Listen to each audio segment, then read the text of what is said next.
Olá, boa noite. Está no ar o programa Questão de Ordem. Nesta sexta-feira, a Assembleia Legislativa realizou um importante debate que teve lugar no plenário 13 de maio, que teve transmissão ao vivo pela TV Assembleia, pela FM Assembleia 96,7 e que contou com a presença do relator da comissão especial, que já está trabalhando na Câmara dos Deputados, exatamente se debruçando sobre o tema da reforma política. O deputado Marcelo Castro, do PMDB do Piauí, relator, esteve aqui e falou para um plenário 13 de maio lotado de deputados federais, estaduais, vereadores, inclusive de Fortaleza, do interior, prefeitos, não é? Sindicalistas, jornalistas, pessoas do povo comum que vieram à Assembleia para acompanhar um importante debate que aconteceu aqui no Poder Legislativo. A articulação de todo este evento que teve lugar aqui na Assembleia, contou com a participação direta do presidente da Assembleia, deputado Zezé Albuquerque, deputado Fernando Hugo, e também do deputado federal Danilo Forte, do PMDB, da bancada federal do Ceará, em Brasília.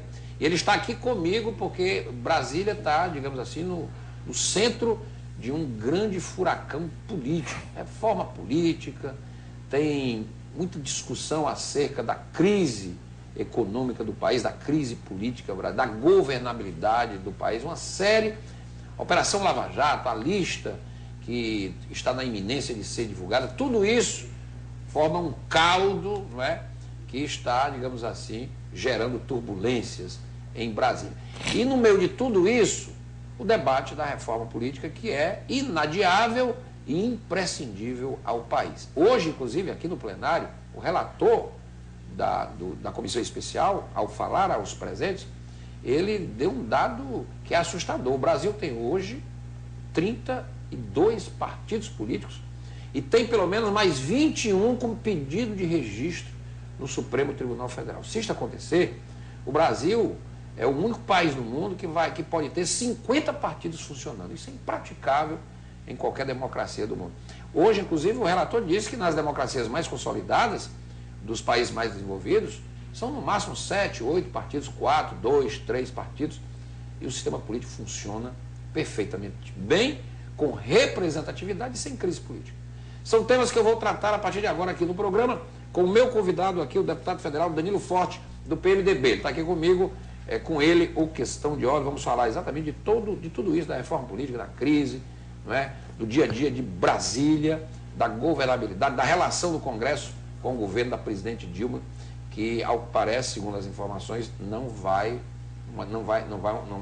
muito bem. Essa relação é muito complicada, muito cheia de sobressaltos, e isso termina atrapalhando, não é, o próprio andamento do país. É com o deputado Danilo Forte, o Questão de Ordem a partir de agora. Você participa do nosso programa pelo endereço eletrônico, que está aí no seu vídeo, você interage com a nossa produção, e você pode sugerir temas e fazer comentários sobre o programa de hoje. Deputado federal Danilo Forte, é natural aqui de Fortaleza, é formado em Direito, é advogado, está no seu segundo mandato como deputado federal pelo PMDB. Ele integra a Comissão de Constituição e Justiça, não é? Já integrou durante o primeiro mandato, e agora no segundo, o deputado também está ocupando espaços importantes. Mas ele já integrou a Comissão de Constituição e Justiça, a Comissão de Seguridade, Saúde e Família, foi membro indicado de comissões importantes e especiais, relator de projetos de leis importantes, inclusive aquele famoso projeto sobre aquela empresa de serviços hospitalares, não é? Que está fazendo funcionar muito bem os hospitais universitários em todo o país. Com o deputado Danilo Forte, a partir de agora o programa. Deputado, boa noite, tudo bem? Boa noite, Renato, boa noite, ouvintes, boa noite, povo cearense. Reforma política, deputado, eu estava lendo, alguns cientistas políticos estão muito pessimistas. Eu confesso, deputado, que como jornalista, como cidadão, como uma pessoa que acompanha a política já há muito tempo, desde os meus tempos de estudante, eu saí motivado desse encontro aqui na Assembleia. Eu acho que agora há um clima, há uma motivação e há um empenho de deputados, da sociedade em querer a reforma. Parece que agora sai alguma coisa da reforma, deputado? O momento é mais do que oportuno, né? Se por um lado nós temos todo esse noticiário de notícias pejorativas com relação à política, escândalos sucedendo escândalos, cada dia uma nova forma de desvio e montantes nunca imaginados pela sociedade brasileira, Por outro lado, nós temos também o agravante da situação econômica do país, que mobiliza as pessoas, né? Inclusive tem muita gente que diz que o move o homem é o bolso e não o coração. Eu acredito que o coração possa mover e machucar muito mais. Mas essas condicionantes, junto a um sistema político eleitoral fracassado, que muitas vezes é usado até como argumento, justificativa para esses desvios, né? Muitas vezes se busca uma resposta para justificar os desvios, demandando os recursos para a política, e muitas vezes esses recursos são feitos para levar o patrimonialismo, o enriquecimento de algum desses vadios que usufruem do dinheiro público no enriquecimento próprio. E a gente precisa exatamente de uma resposta para isso. Uma resposta que respeite a sociedade, que dê transparência ao processo e que, ao mesmo tempo, construa uma normatização, leis que sejam capazes de garantir não só o funcionamento do sistema democrático, mas, ao mesmo tempo, a transparência, a ética e a moral na ação política, que é fundamental entre os homens e entre os cidadãos. Então, eu acho que nós estamos no momento oportuno. E o Congresso Nacional tem sensibilidade para isso. Por quê? Porque essa legislatura foi toda ela construída com essa mobilização da sociedade. Essa mobilização que começou em 2013, com um movimento de rua no Brasil inteiro, e que fez com que esses parlamentares da 55ª legislatura assumissem um compromisso de viabilizar esse projeto de reforma política, que o Bahia não aguenta mais. Simplesmente não dá mais para fazer eleição no modelo antigo, no modelo tradicional de que se faz política no Brasil. Deputado, e o Congresso é o local adequado para debater. É porque tem uma proposta de constituinte exclusiva, eu acho que isso só vai atrapalhar e atrasar um debate que já está em andamento no Congresso. Não, e você vê a complexidade da reforma política. O Congresso discute a reforma política há 10 anos. Né? O deputado Marcelo Castro participa de todas essas comissões há 10 anos, que ele está na Câmara desde 98. Show hoje aqui, viu? Ele está na Câmara desde 98 e ele acompanha todas essas comissões sobre diversos temas, aprofundando, estudando, vendo os paralelos com outros países e outras democracias do mundo.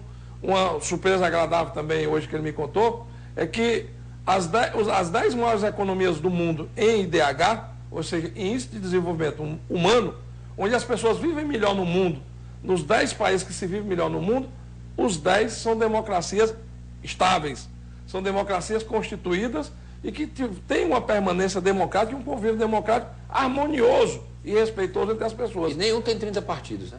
Não existe isso. Não existe. Não existe isso, até porque causa aberrações. Por exemplo, hoje tem mesmo na Folha de São Paulo, tinha um partido, o Partido da Comunidade Operária, PCO, Causa Operária, recebeu no ano passado R$600 mil de fundo partidário e não tem um representante, não tem um deputado, não tem representação nenhuma no quadro político da sociedade brasileira. Eu acho que partido político, quem quiser criar, pode criar. Agora, para ter financiamento público, para ter fundo partidário, para ter tempo de televisão, para poder participar da representação política do país, tem que ter a causa de desempenho. Claro. Tem que ter um mínimo de deputados, de votos nos estados brasileiros, para que a sociedade possa se identificar com aquele partido e ele possa ter uma representação e uma funcionalidade enquanto partido político. Porque o que não dá é para hoje, como no Congresso Nacional agora, tem 28 partidos ali representados. Muitas vezes nem os próprios líderes têm a oportunidade de falar.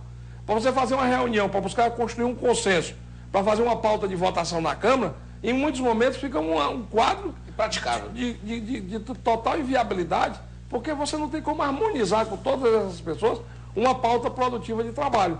E é necessário que a gente tenha exatamente uma política capaz de fazer com que as pessoas se sintam representadas, capaz de fazer com que o cidadão e a cidadã sintam naquele parlamentar, sintam naquele prefeito, sintam naquele governador uma relação direta, de proximidade, capaz de ele poder cobrar desse eleito aquilo que ele depositou de fé e de esperança no processo eleitoral. Agora, deputado, um detalhe interessante também é que uma pesquisa do Datafolha, o que agrava mais a situação, nós somos uma democracia representativa, ou seja, são 200 e tantos milhões de habitantes, evidentemente não pode consultar 200 e tantos milhões de pessoas para tudo, então as pessoas elegem seus representantes. Aqui no Ceará são 22 deputados federais, são 46 estaduais, 3 senadores por estado, etc., vereadores e tal. Bom, A pesquisa da Datafolha mostrou que 71% do povo brasileiro não se sente legitimado pelos partidos políticos que estão aí. 71%. E dos que estão aí, somente 3 têm alguma representatividade, segundo a pesquisa. O PT, que tem 12%, mas já teve 25, 26, o PT hoje está em queda, 12, mas ainda é o partido que tem a maior representatividade junto à sociedade, tem 12. O PSDB tem 5 e o PMDB, que você vai ter, tem 4. O resto, somando tudo, dá 1%, 1, qualquer coisa. Ou seja, essa é a realidade, deputado. Não dá mais para conviver com isso. Isso é uma das premissas que faz com que a reforma política é urgente e necessária. Porque nesse modelo, você passa a eleição, com 3 meses depois da eleição, o eleitor comum não sabe mais nem quem votou. Sabe não. E muitas vezes ele vota num candidato e elege um outro candidato que não tem nada a ver com o voto que ele colocou na urna eletrônica, mas em função das coligações partidárias, que muitas vezes são feitas por objetivos escusos, compra de horário de televisão, seja barganha dentro dessa governabilidade de coalizão, que no processo de reeleição ficou ainda pior, porque a reeleição não foi boa para o Brasil, não foi bom para o Brasil o Instituto da Reeleição, pelo contrário, no primeiro mandato todos os governantes só pensam na reeleição para o segundo mandato, e em vez de atender aquilo que se comprometeu com o povo na campanha, ou as reivindicações populares, ele está muito mais preocupado em acomodar os partidos políticos, ou os políticos, para pensar no seu projeto de manutenção de poder, e por isso é claro e é patente em todas as pesquisas que o segundo mandato sempre é pior do que o primeiro, porque aquele que foi reeleito já não tem mais interesse nenhum em fazer a ação para a qual foi escolhido pelo povo, e por outro lado também essas questões das coalizões com essa miscigenação, essa pulverização de partidos, que fez com que muitas vezes a gente tenha partidos que ninguém nem conhece e sem representatividade nenhuma. E ainda mais esdrúxulo ainda, que é no voto proporcional, você eleger um artista famoso, eleger um jogador de futebol com milhares e milhares de votos e ser eleito, junto naquela coligação, uma pessoa sem a menor representatividade, sem a menor expressão. Chegou-se ao ponto do Enéas eleito por São Paulo, eleger um advogado no Rio de Janeiro que nem em São Paulo morava e virou deputado federal por São Paulo. E agora, tem exemplos claros aqui, Tiririca, que elegeu deputado sem a menor representação. Nós, no PMDB, defendemos o distritão, que é exatamente o voto majoritário na eleição proporcional, que fica de melhor entendimento. Os deputados, os vereadores, os mais votados do Estado e os senadores também terão a garantia da sua cadeira legislativa. E aqueles, na subsequência, serão os suplentes. Por exemplo, em vez de eleger um suplente de um senador que ninguém conhece, que ninguém nunca viu, que não teve voto, para muitas vezes assumir a cadeira, como já teve caso até de suplente de senador, que passou mais de 7 anos no Senado sem ter precisado de um voto de seu ninguém.